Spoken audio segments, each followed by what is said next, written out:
कल्पना कीजिए सुबह आपकी नींद खुलती है। आप नल खोलते हैं लेकिन एक बूंद पानी नहीं आता। आप सोचते हैं शायद आज सप्लाई लेट है, लेकिन अगले दिन भी वही हाल है और फिर तीसरे दिन सरकार कहती है पीने का पानी सीमित कर दिया गया है। सुनने में ये किसी फिल्म की कहानी लगती है, लेकिन वैज्ञानिक कई महीनों से एक ऐसी घटना पर नजर रख रहे हैं जो पूरी दुनिया के मौसम को बदल सकती है। इसका नाम है सुपर एल नीनो। क्या ये वही वजह बन सकती है जिसकी वजह से भारत के कई शहरों में पीने के पानी की सबसे बड़ी समस्या बन जाए? जवाब आसान नहीं है और यही बात सबसे ज़्यादा डराने वाली है। अगर ऐसे ही रिसर्च बेस्ड डॉक्यूमेंट्री देखना पसंद है तो अभी मेरे चैनल को सब्सक्राइब कर लीजिए। एल नीनो, ये नाम आपने कई बार सुना होगा, लेकिन असल में ये है क्या? इसकी शुरुआत भारत से हजारों किलोमीटर दूर प्रशांत महासागर यानी पैसिफिक ओशियन में होती है। आमतौर पर वहाँ के व्यापारिक हवाएं गर्म पानी को एशिया की तरफ धकेलती रहती हैं, लेकिन कुछ वर्षों में ये हवाएं कमजोर पड़ जाती हैं। नतीजा, समुद्र का गर्म पानी बीच और पूर्वी प्रशांत में फैलने लगता है। यही बदलाव पूरी पृथ्वी के मौसम का संतुलन बिगाड़ देता है। लेकिन हर एल नीनो एक जैसा नहीं होता। कुछ सामान्य होते हैं और कुछ इतने शक्तिशाली हैं कि सुपर एल नीनो कहा जाता है। इतिहास में 1982-83, 1997-98 और 2015-16 के एल नीनो को सबसे ताकतवर घटनाओं में गिना जाता है।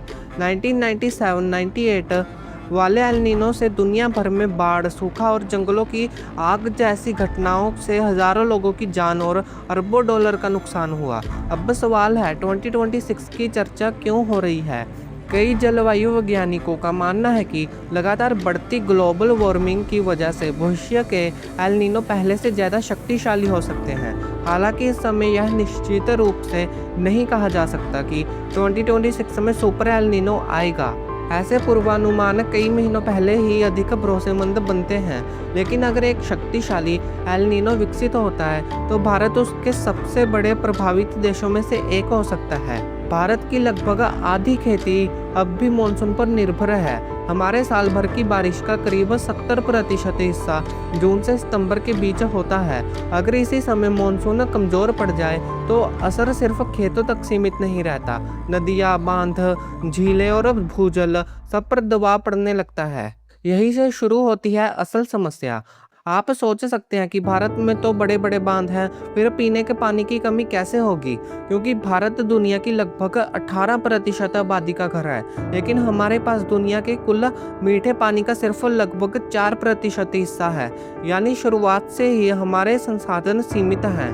अगर एक कमजोर मानसून इस संतुलन को और बिगाड़ दे तो कई शहरों में पानी का संकट तेजी से गहरा सकता है। ऐसा पहले भी हो चुका है। 2019 में चेन्नई के 4 प्रमुख जलाशय लगभग पूरी तरह सूख गए थे। लाखों लोगों को पानी के टैंकरों पर निर्भर रहना पड़ा। कुछ इलाकों में लोग घंटों लाइन में खड़े रहते थे, सिर्फ कुछ बाल्टियां पानी की भरने के लिए। यह किसी रेगिस्तान में नहीं बल्कि भारत के बड़े महानगरों में से एक में हुआ था। लेकिन कहानी इससे भी ज्यादा चौंकाने वाली है। पानी की कमी सिर्फ बारिश कम होने से नहीं होती। भारत दुनिया में भूजल का सबसे बड़ा उपयोग करता है। हर साल करोड़ों लोग और लाखों किसान जमीन के नीचे का पानी निकालते हैं। कई इलाकों में जितना पानी वापस जमीन में जाता है उससे कई ज़्यादा निकाला जा रहा है। अगर ऊपर से कमजोर मानसून भी आ जाए तो भूजल को दोबारा भरने में मौका ही नहीं मिलेगा और इसका असर आपकी रसोई तक पहुंच सकता है। कम बारिश का मतलब कम फसल का मतलब महंगे फल, सब्जियां और अनाज। बिजली उत्पादन भी प्रभावित हो सकता है क्योंकि कई जल विद्युत परियोजनाएं पानी पर निर्भर हैं। उद्योगों को पानी कम मिलेगा जिससे उत्पादन घट सकता है। यानी एक मौसम की घटना धीरे धीरे पूरी अर्थव्यवस्था को प्रभावित कर सकती है। लेकिन क्या इसका मतलब है कि भारत का पानी खत्म हो जाएगा? नहीं, यही सबसे बड़ा मिथक है। भारत के पास पानी खत्म नहीं हो रहा, बल्कि पानी का प्रबंधन सबसे बड़ी चुनौती बनता जा रहा है। कहीं बाढ़ आती है तो कहीं सूखा पड़ता है। कई बार एक ही राज्य में कुछ जिले डूब रहे होते हैं, कुछ जिले पानी के लिए संघर्ष कर रहे होते हैं। यानी समस्या सिर्फ पानी की मात्रा नहीं बल्कि उसके सही समय पर और सही जगह उपलब्ध होना भी है। इसलिए वैज्ञानिक बार बार कहते हैं कि जलवायु परिवर्तन और एल नीनो मिलकर जोखिम बढ़ा सकते हैं, लेकिन नुकसान कितना होगा यह इस बात पर निर्भर करेगा कि हम जल संरक्षण, वर्षा जल संचयन भूजल प्रबंधन और जल वितरण को कितना बेहतर बनाते हैं। तो अब वापस चलते हैं उस पहले सवाल पर। क्या 2026 का सुपर एल नीनो भारत को पीने के पानी के बड़े संकट में धकेल देगा? सच्ची यह है कि आज कोई भी ईमानदार वैज्ञानिक इसकी 100% पुष्टि नहीं कर सकता, लेकिन एक बात लगभग तय है। अगर एक शक्तिशाली एल नीनो आता है और उसके साथ कमजोर मानसून, बढ़ती गर्मी और खराब जल प्रबंधन जुड़ जाते हैं, तो करोड़ों भारतीयों के लिए पानी की समस्या पहले से कई ज्यादा गंभीर हो सकती है।